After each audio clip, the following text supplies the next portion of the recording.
Good morning, Living Water Church. I'm here today to go through Ephesians 5.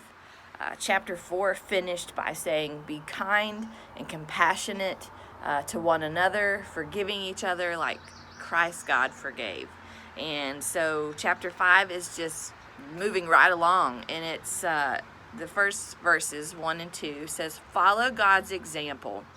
Therefore, as dearly loved children, and walk in the way of love, just as Christ loved us and gave himself up for us as a fragrant offering and a sacrifice to God. So I really just want to stop right there for a little bit, and I want to talk to you about that word love. He's saying love like Jesus did. Love like Jesus did. Jesus loved the sinners. Jesus loved the sick. Jesus loved the different. Jesus loved the outcast, the ostracized. Jesus loved. And this is what Paul is reminding the Ephesians, is that we are supposed to love and follow that example. And I've got to tell you right now that in our world right now, I just don't feel a lot of love. And so it's been a hard, it's been a hard couple of months.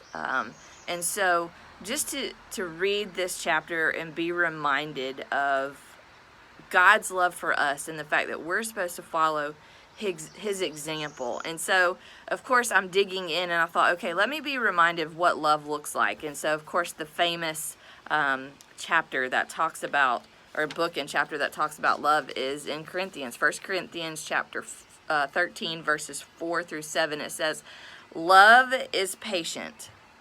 Love is kind. It doesn't envy or boast. It's not proud. It does not dishonor others. It's not self-seeking. It's not easily angered. It keeps no record of wrongs. Love does not delight in evil, but rejoices in the truth. It always protects, always trusts, always hopes, and always perseveres. That's what love should look like.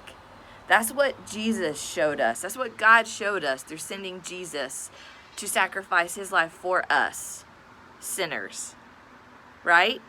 And so I took that as a challenge today, just reminding me that, man, there's a lot of hate in the world, and there's a lot of anger in the world. There's a lot of injustice in the world, but what's going to distinguish us as the church is showing how much we love God and how much we love others.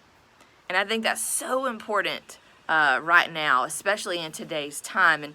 And not only did Paul remind the Ephesians to love, but he also reminded them to look out for things that are going to throw you off track. And I feel like that we're dealing with that today too. And so let's go to verses 15 and 16. It says, be very careful then how you live, not as unwise, but as wise, making the most of every opportunity, because the days are evil. And I just think we're seeing that right now. I think that we're seeing the evil that lives in the world. And we've got to combat that with love.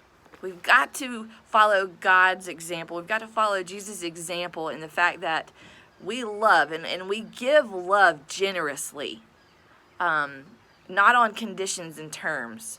And so I want you to ask yourself two questions, because I asked myself these questions after I read chapter 5. Is, first of all, am I showing love like Jesus did? Am I following his example? Am I patient? Am I kind? Do I get easily angered? So am I showing love like Jesus did? And then second of all, am I allowing the things of this world to throw me off track of what my love should look like?